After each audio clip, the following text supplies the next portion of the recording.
it's funny how warm it feels. It almost feels like early spring today.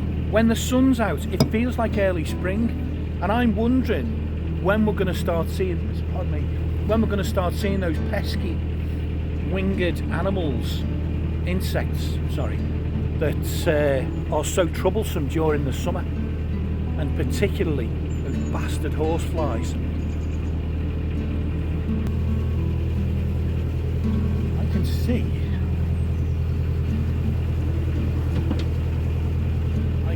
the line of the shore.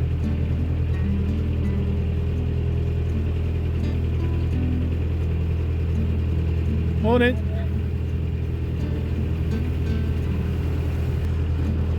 Oh God, woe is me. No, do you know what, right, what am I even moaning about? Because it's a beautiful, genuinely lovely afternoon here. It really is. It's not cold, it's not windy, it's not raining. It's a lovely, it didn't look like it was going to be that great, and I think it's not going to be that great later on. We're going to get some cloud and rain, so this isn't going to last, but you know, for the time being, obviously most of my trip, it's just a lovely afternoon. It's a beautiful place to cruise, it really is lovely. So, and you know, what else would you want to be doing? You know, wow, that's a beautiful cottage. Oh my God, I've got to show you. Look at that. With a little thing, gazebo, I don't know what they're called, garden pond, that, and then a cottage there.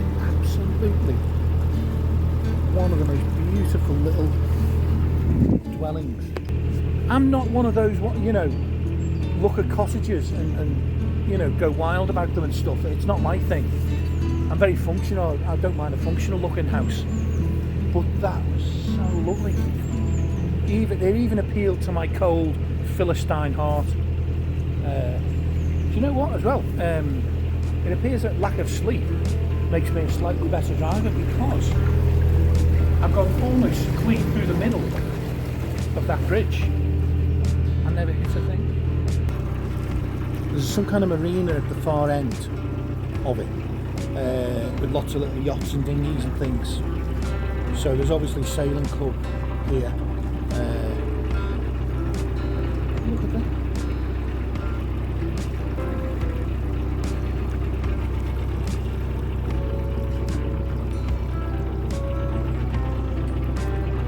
Absolutely beautiful. So they've even got their own little sailing club at Ellesmere.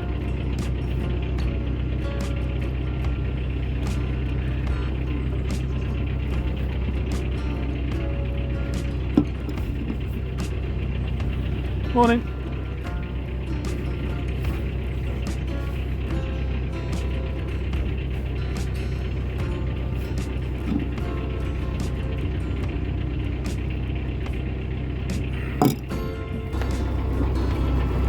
Morning. Nice spot. That's beautiful, that, isn't it? Yeah, I'll bet you. Fantastic. Yeah, have a nice day, mate.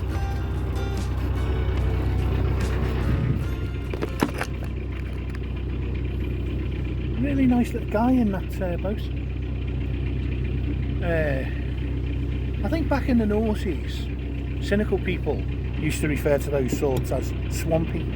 That was the sort of nickname, because they were generally involved in protests. They had dreadlocks, you know. They had a conscience, a social conscience. But anyway, you know. But I've got to say, by and large, the ones I've met are really nice people. It's just, and I generally prefer them to the people who call them names and ridicule them. I moored there in 2021, and I did the ride into Ellesmere from here, from this spot. And I think, do you know, it ended up being something like 3.5, 4 miles. So it wasn't like a quick nip into Ellesmere thing, you know. It was a significant bike ride. I'm a lazy bugger, aren't I? There's people watching this who just think, 4 miles each way, are you joking? But that's what it's like on the back of a boat in changeable weather. You've got your coat on and off and your sleeves undone and all the rest of it every 10 minutes to regulate the temperature. Is it lizards, reptiles that can't regulate their temperature properly? Evidence that I'm a lizard, you see. The guy moored next to me in Chester was convinced that the royal family were lizards. He'd seriously bought into the whole thing, and he bought into the whole conspiracy. Genuinely, seriously believed it. And it's funny when you're talking to someone and you suddenly realise that they're not 100%, you know, functionally. I mean, like, hey, wow. I mean, this is me saying that, not 100%, who bangs into everything that he passes on the boat. So I'm just going to give it a quick beep. It's not a beep, that is it. I need to do something. One of the non-important jobs would be to get a better horn. That's like a cheap, functional, does the job, but it's more like a meow. It's a meh. Do you know what I mean? It's a pathetic noise. What was I talking about? Oh yeah, that point in a conversation. Coat might have to go back on. That point in a conversation. The thing to do, the thing to do with the coat, right, is be ready, go early, go anorak and go early, because if you wait until you're like, oh yeah, no, it's a bit, it's kind of too late then. I mean, it's not too late, like, oh, you know, you're going to die of colder, but it's too late. It's just too late. So that moment, and I had that moment when I was talking to this guy up at Chester, and he was talking about, you know, what he used to do for a job and, you know, different stuff. And you're having a conversation that is normal. Really, as normal as boater conversations sort of get. It's a normal, you're having a normal conversation, and then they come out with something that, and you just think, oh no, I thought he was normal. But he was talking about David Icke on YouTube, and how have I seen David? Oh God, look at the mud on there. Have I seen David Icke's videos about the lizards? Look at that. Because, you know, I could feel like he was going in that. That's awful. Look at that. That's the kind of thing. I mean, you can do it. It's difficult on a bike, and you wouldn't be bothered, because the chances of slipping and falling over they're just too high to be worth bothering with that kind of towpath. So you get to a section like that and you're walking, bike or no bike. But yeah, a couple of sentences were spoken, and I ended up saying something like, yeah, but you don't actually believe all that, do you? You know, you don't believe all that thing. And he said, well, think about it, it makes sense, or some, you know. He indicated that he very much did believe it, and yeah, you have that sinking feeling of, I think a fair few boaters are a bit eccentric. And again, look, you know, hands up, this is me saying this, you know, talking about people being eccentric. But I don't think I'm that eccentric. Do you know, even as I'm saying that, I'm imagining people who know me watching it going, mate, shut up. I don't want to say touch wood, but I have been quite lucky so far with the prop not getting fouled too often. I see some YouTubers and talk to boaters, and it seems like they're down in the weed hatch every 5 minutes, and I don't seem to have that problem. Yeah, there's boats moored just afterwards, so I'm going to have to slightly turn away as soon as I'm through the bridge. I've got to make a slight turn away. I wouldn't moor my boat that close to a bridge, but I guess he hasn't got a choice. I'd have tyres or something attacking it, because he must get hit by higher boaters all day long in the summer. Lineal Trust. Trip boats. Morning. Morning. Oh, hello. Hello again. Do you know what? Guys, I got you a little present. I'm just going to try and pull over and I'll come back.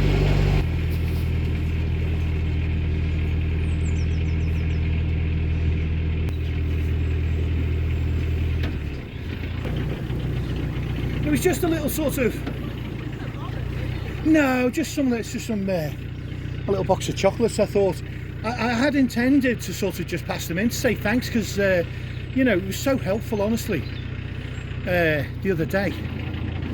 And no, I'll tell you what I'll do. I'll push myself off at the front because I'll only end up. But guys, anyway, listen, I better press on. It's lovely to meet you again. And once again, honestly, thank you so much. I'll see you soon. I'll see what happens. I'll probably be back down here before too long, so hopefully I'll see you again, guys. Thanks a million. Don't forget the amateur boater. You're world famous, David. I told you I'd make you a star. Well, right. What was all that about, you wondering? So,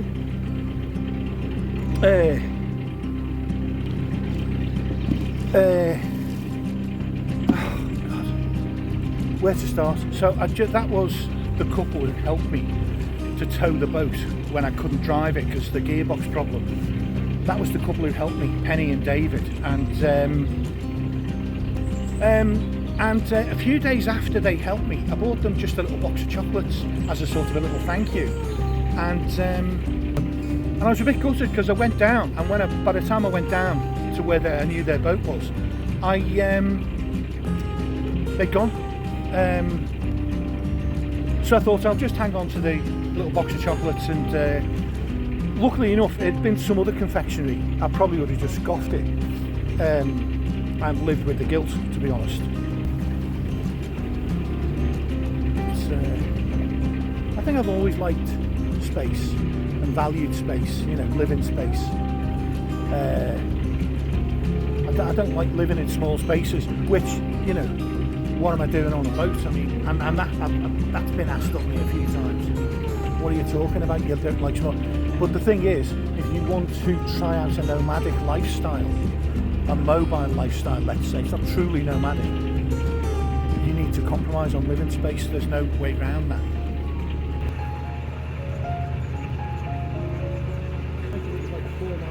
So we've still got 2 hours to go. The short track was like 4 hours.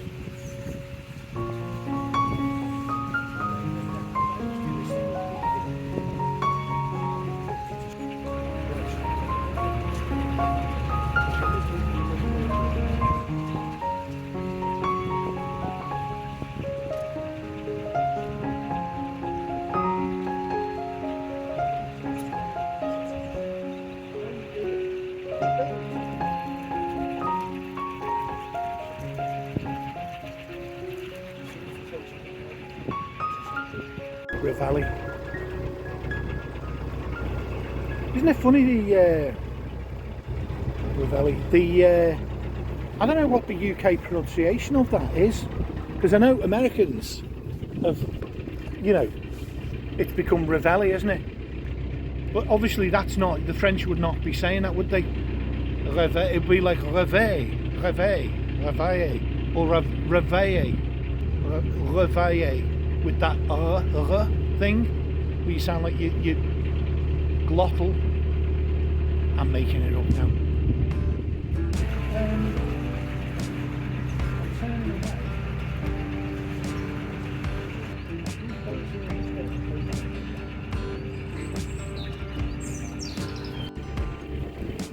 These aren't easy places. on the Llangollen to do continuous cruising and working in a fixed place of employment. It's not an easy thing to do, I suspect.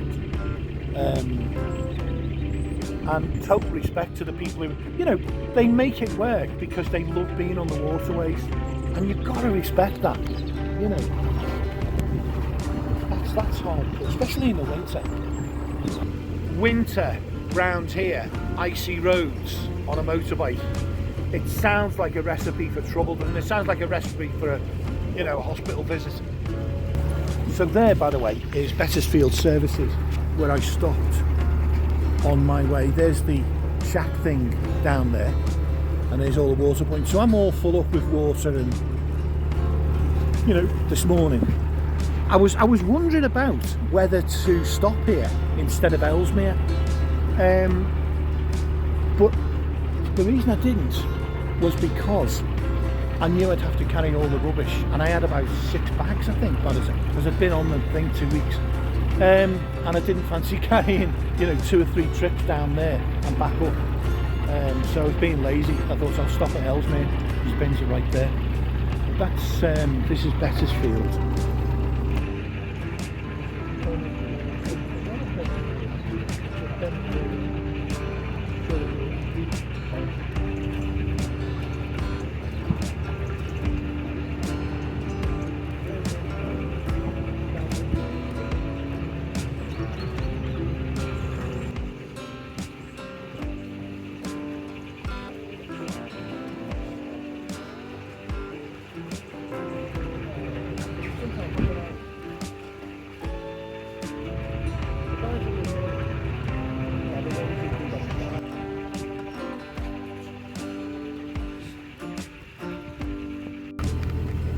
And I'm not like desperate, but do you know the problem you have, right? The problem you have when you don't take a comfort break and you just carry on is that by the time you do arrive, after 3 or 4 hours of cruising or whatever, you know, it's been, especially when you're drinking all the coffee and the one, God knows what else that I've been drinking, by the time you do arrive, you are pretty desperate for that comfort break. It's more, you know, it's more than a comfort break, let's say. In fact, it's a borderline medical issue at times when I've, you know, so very nice open farmlands here. And I need to just get the boat round, because while I'm grabbing the phone, as usual, I'm headed to the damn bank. Oh shit. Oh shit.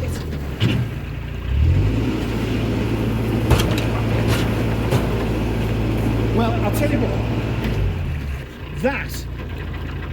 that's the worst one I've done in absolutely ages. I've hit some things. Thankfully, it was at an oblique angle. Do you know what? I'm not even gonna put that in video. That was shockingly bad.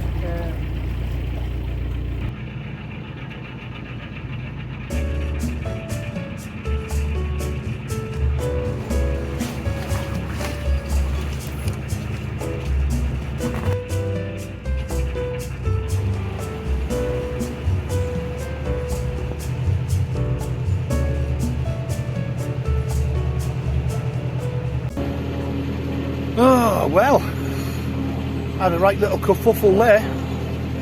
That bank behind me, by the bridge there, came through the bridge, hit the bridge, a glancing blow, thankfully, just totally messed it up. I don't know what I think it's fatigue really, but I was coming in too fast. I didn't account for the degree of the bend on it. Yeah, didn't adjust in time, stayed away from one bank, hit the other bank, usual thing you see me do a dozen times. So he said, I ended up on the far side, and then I got stuck, partly stuck, in the bushes on the far side. So all the bushes were messing with the bike. Thankfully the window covers, the mesh covers are all in one piece. And I had to grab the side of the boat and push myself off the bank quite hard. Get the back end out, reverse away from the bank, and then I could steer forwards again. Which is, you know, it's, I mean, new people, like on a hire boat, they would do it several times a day, and you see it, to be honest, it's quite amusing. It's not laughing at people's misfortune, because it's all just fun and games. They're not doing any harm to them or anyone else, you know, and they're laughing their heads off when they do it most of the time. But coming down this canal in the summer, you know, I feel like certainly every other day, you know, every few days you'll see a hire boat stuck in against the bank, can't quite get off, you know, where it's a bit shallow, or I don't know.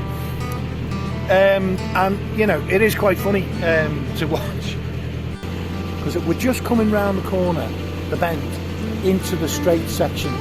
The rain is now picking up a tad, not very welcome, but we're on the last leg, so you know, can't complain if you're mostly dry. Well, you can, yeah. I mean, I complain all the time, really, but you know what I mean. But also, yeah, might be nice to know where there's a boat in sight as well, because I'm a coward.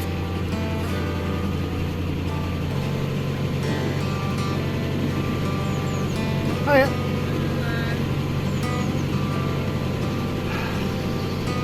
You never get away with the rain completely, do you? Yeah, mostly, that's it. You can't complain, you know. Well, you can. I mean, I do, but, you know, it doesn't get you anywhere.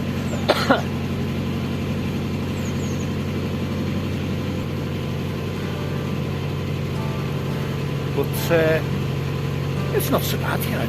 I don't like being like 6 foot away from a boat, you know. I don't enjoy that. And it's kind of annoying when you're in the middle of nowhere and there's plenty moorings, but someone just comes, you know, a mile long stretch, and they just moor right next to you, you know. And they're probably doing it from a sense of wanting a bit of security, a feeling of security.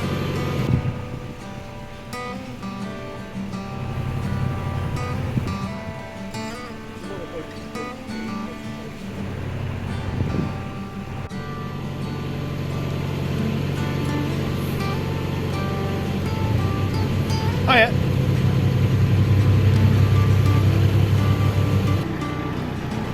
That's the entry to Whixall Moss. So there's another boat coming up ahead.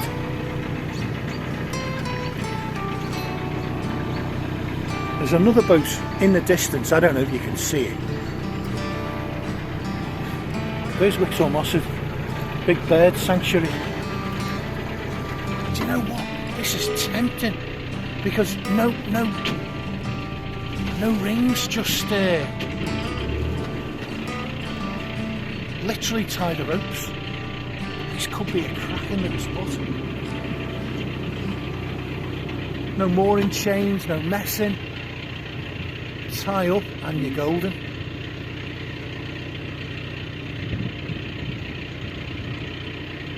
Do you know what? I fancy it. Let's see.